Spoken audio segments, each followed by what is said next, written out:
Chanakya survey కావచ్చు, కొన్ని సర్వేలు కొన్ని అటు ఇటుగా ఉన్న బీఆర్ఎస్ వైపు వాళ్ళు ఫైనల్ గా దాన్ని రిపోర్ట్ ఇచ్చినట్టుగా కూడా కనపడతా ఉంది. ఓవరాల్ గా చూసుకుంటే ఓటింగ్ సరళ విధానం కావచ్చు, ఎవరు ఇక్కడ అధికారంలోకి వచ్చే అవకాశం ఉన్నట్టుగా కనపడుతుంది అనేది మేము మాటలు తెలుసుకుందాం. ఫస్ట్ మీరు శ్రవణ్ గారు ఎలా అనిపిస్తుంది మీకు? జూబ్లీహిల్స్ వరకు మనం తీసుకుంటే నిజంగా కూడా ఈ జూబ్లీహిల్సే కాదు, బీహార్ ఎన్నికలు కూడా రెండు పాలకులకు ఒక రకమైనటువంటి రెఫరెండంగానే భావించాలి. వాళ్ళు భావిస్తున్నారు లేవు మనకు తెలియదు. ఓటు తర్వాత రెఫరెండం కాదు అంటారు. సో మనం మాత్రం అది ఒక రెఫరెండం చూస్తుంది. ఎందుకంటే పీరియడ్ ఆఫ్ 25 years లో కాంగ్రెస్ రేవంత్ రెడ్డికి అయితే 25 నెలలు సుమారు జూబ్లీ మంత్ వేడుకలు అని ఎందుకు చెప్తున్నారు. జూబ్లీహిల్స్ ఎన్నికలు రేవంత్ రెడ్డికి జూబ్లీ వేడుక చేసుకున్న అవకాశం. జూబ్లీ వేడుకలు ఎలా గెలుస్తున్నామో రాబోయే ఇంకా ఉత్సాహం కోసం.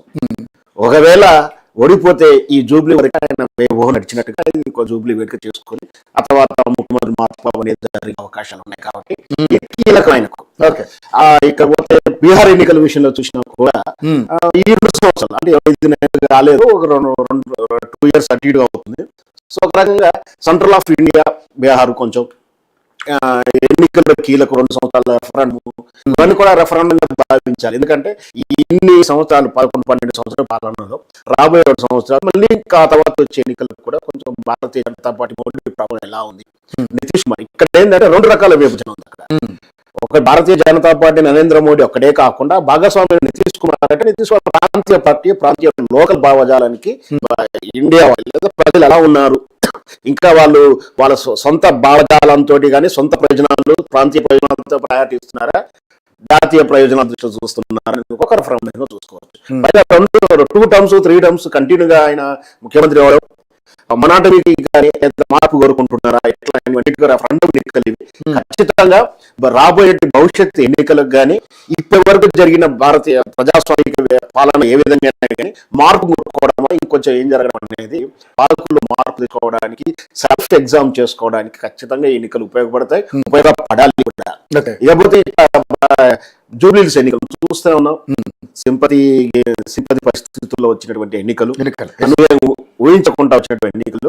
సరే అది ఎటువంటి కారణాలైనా సరే అనివార్యమైపోయింది. ఎన్నికలు సహజంగా ఎనామస్ గా ఏకాగ్రంగా అయ్యే అవకాశాలు ఉన్నాయని కూడా ఒకసారి విన్నాం. ఆ వార్తలు దాశ కూడా దాటేసి బహుముఖ పోటీ కావాల్సిన జూబ్లీహిల్స్ ఎన్నికలు కేవలం త్రిముఖ పోటీ అయినప్పటికీ ద్విముఖ పోటీ కనిపించడం సార్ మిత్రుడు బాధపడుతుండొచ్చు. వాళ్ళు కూడా తెలుసు, వాళ్ళకు కూడా ఏంటంటే వాళ్ళ క్యాండిడేట్ చాలా క్యాండిడేట్ కూడా మంచివాడు,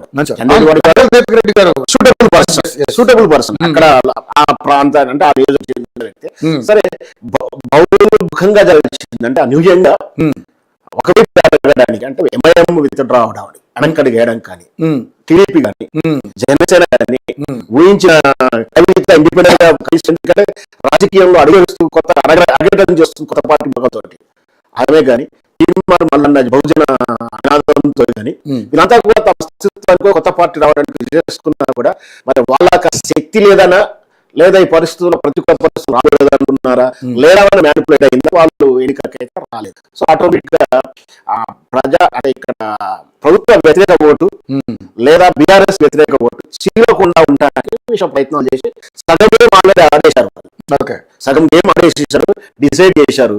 ఇకపోతే అక్కడ హైడ్రానా బుధోదరా కారా హైడ్రానా అభివృద్ధి అనేది నడుస్తూ ఉంది. ఎన్నికల షెడ్యూల్ వచ్చేంత వరకు మాత్రం కొంచెం కాంగ్రెస్ హడావిడి కనిపించింది.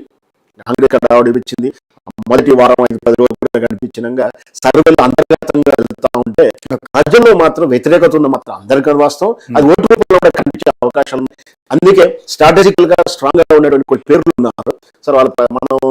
వాళ్ళ పేరు ప్రస్తావించదలుచుకోలేదు. ఏదైతేనేవి వాళ్ళకు కూడా బీఆర్ఎస్ కు హెడ్ ఉంది, బీఆర్ఎస్ కు అవకాశాలు ఎక్కువ ఉన్నాయంటే ఇక్కడ కాంగ్రెస్ వైఫల్యాలని కాంగ్రెస్ వైఫల్యం ఒక్కటే కాదు ప్రజలకు ద్వేషం కోపం అసహనం ఎక్కువగా ఉంది. ఎందుకంటే ఎవరికైనా సరే 10 రూపాయలు ఇస్తాను ఆశ ఉండేది,